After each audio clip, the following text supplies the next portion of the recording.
Oh, hey. More calendar.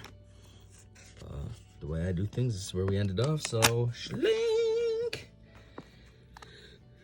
Hold on. Let me just zoom in instead. Then I can just stay down there. There we go. Booma. Drunken energy balls known to the Gongos as boomas. Misa Boomer. Misa come in multiple sizes. It's like a mixture of Yoda and a Gungan.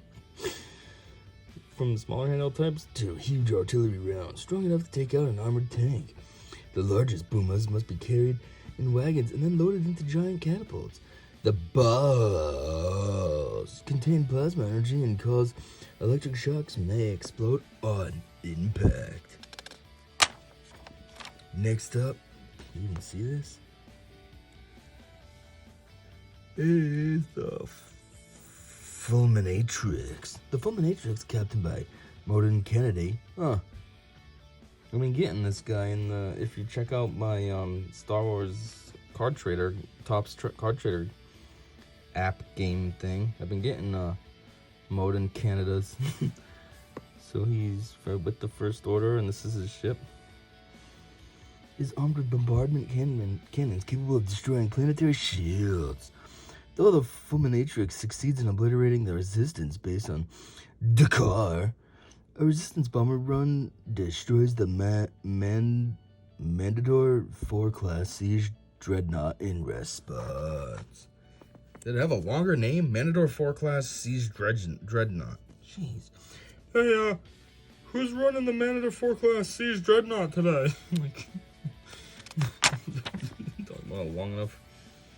Hi, I'm Grand Admiral blah blah blah, and I run the Matador Siege 4 class dreadnought. Anyhow, Drayden Voss, aka Vision. The public face of the Crimson Dawn crime syndicate, Drayden Voss's reputation as ruthless enforcer is well earned. Though this may seem at first to contradict his outward appearance as a refined gentleman with expensive taste. Aboard his lavishly appointed yacht, First Light, Voss socializes with the galaxy's rich and famous. Don't mistake his manners for weakness, though. He can switch from gentleman to killer in an instant.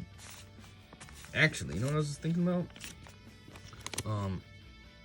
Darth Maul is his boss, you find out at the end. And at this point, Darth Maul's gotta be old.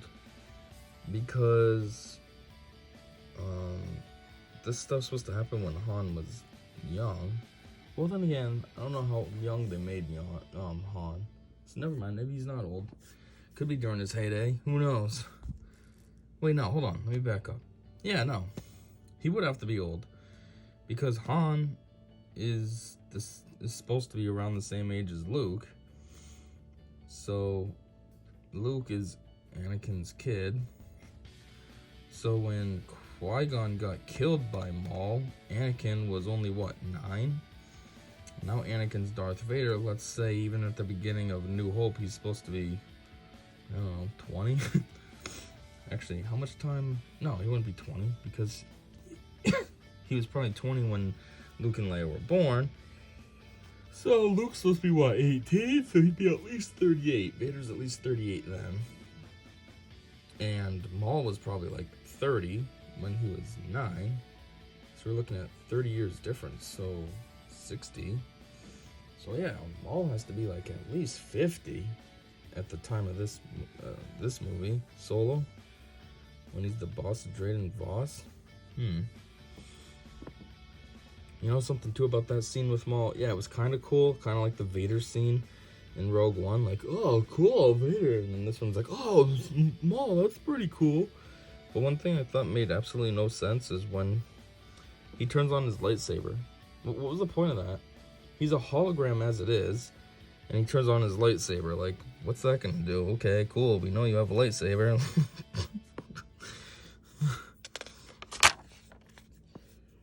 Anyhow. Lugga Beast. With its head hidden behind heavy armor. Heavy armor plating and optical instruments. A Lugga beast is a fusion of organic being and mechanical creation, intended for use as a beast of burden in frontier worlds. Jakku's Tito's use Lugga beasts as pack animals, calibrating the cyborg creatures' instruments to find droids and other valuable salvage. Huh. So is that what these are? They're animals / robots. Huh. Only in Star Wars. Let's see. Petranaki Arena. Known as the Geonosis Execution Arena, the Petranaki Arena is a gladiator-style venue that provides hours of grisly entertainment for Poggle the Lesser and his Geonosians, who cheer as helpless victims are devoured by a menagerie of fierce beasts, such as the Acklay, Nexu, and Reek. The arena is built out of a natural rock hollow and can be flooded for water battles. It features a tunnel that links to a sacred droid factory. Poggle, huh? If you've played Star Wars Galaxy of Heroes, Poggle's really not that important. He does have a leader ability, but in the grand scheme of all 5 of the Geonosians, he's probably the worst one. I mean, he is supposed to be the leader, right? Basically. But instead they have Geonosian Alpha Brood, which is really what makes the Geonosians good. Without the Alpha Brood, Geonosians are just, they're okay. But the Alpha Brood makes a massive difference. But it's just funny. Poggle sucks. Before they had this whole Geonosian faction, I didn't even care about working on Poggle. I had Geonosian Soldier, because he's good, especially in the beginning of the game. And I had, I was working on Sun Fac, because during those days, Sun Fac was almost like meta, because he could get high health and protection. Now it's nothing. I mean, they've they've just released so many new characters. Every time they release a new character, it's just always better than the last one. The only exception was the current release of Jedi Knight Luke, because he's not better than Galactic Legends, which he shouldn't be, because Galactic Legends are insane to get. But what they did instead, though, is when they reworked Vader, they made it so that you can take out Rey easily. I guess Kylo's still hard, but now Rey is easy. So he's not a new character, but his rework's new. Anyways, long story, Poggle always sucked. I never cared about him before. I only have him worked on because of the Geonosian squad as a whole now. But it's just weird. He is the main guy. They should make him better. I don't know. Anyhow, Act 2 Jedi Library. Not much of a picture, so you're not missing out on anything, but just to give it a better viewage. The huge trunk of a once mighty hereditary tree holds the fabled founding text of the Jedi Order. This collection of ancient tomes is painstakingly assembled and stored there by Luke Skywalker, but eventually becomes a burden to him. Luke vows to burn down the library, but can't find it in his heart to do so alone. Yoda's spirit calls on lightning to accomplish the task, but by this time the library is empty. Rey takes the Jedi texts to safety aboard the Millennium Falcon. Is that so? I don't think I ever realized that. Imperial Star Destroyer. Tractor beams are a fundamental piece of technology used on starships and space stations, projecting a nearly impenetrable force field onto a ship.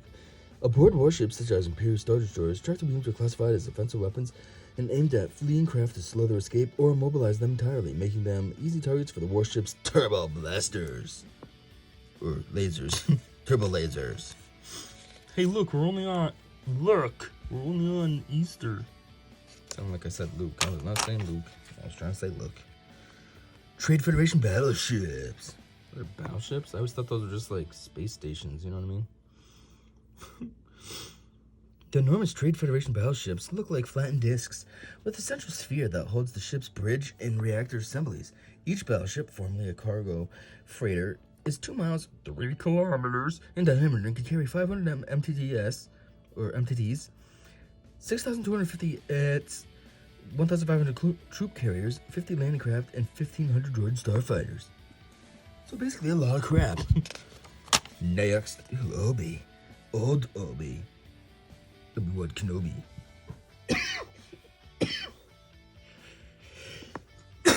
Oh man, his voice. Legendary Jedi Master Obi-Wan Kenobi repeatedly finds himself at the heart of the most pivotal events in galactic history. He plays the roles of Master to Anakin Skywalker and Mentor to Luke Skywalker, as well as Republic Army General and pilot in the Clone Wars. Yep. But see, that's what they gotta do with Vader. Like, Obi-Wan was kind of just in the original trilogy, you know? He's kind of just an old guy at first, then he gets killed and he's a Force ghost. Okay, cool. But then you have the prequel trilogy where you get to see him in action, and then they came out with Clone Wars and you get to see him in even more action. That's what they gotta do with Vader. We've always just seen him like this, when he kind of is just, instead of, like in Rogue One, but that, like I've said before, that was just, because it was just a little short segment in him versus just people, you know? Like, they don't have force powers, they don't have lightsabers, it's a very uneven match. It's like getting into a fight with somebody, you have no weapons on you at all, and the other person's loaded with everything imaginable. Butterfly knives, guns, you name it. Jawa.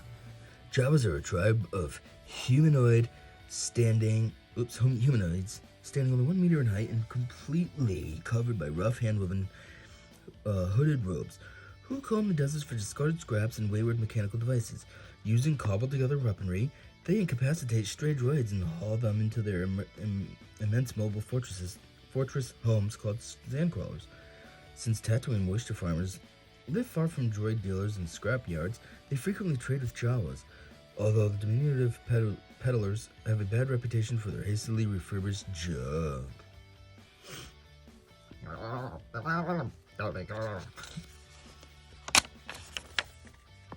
Mouse droid.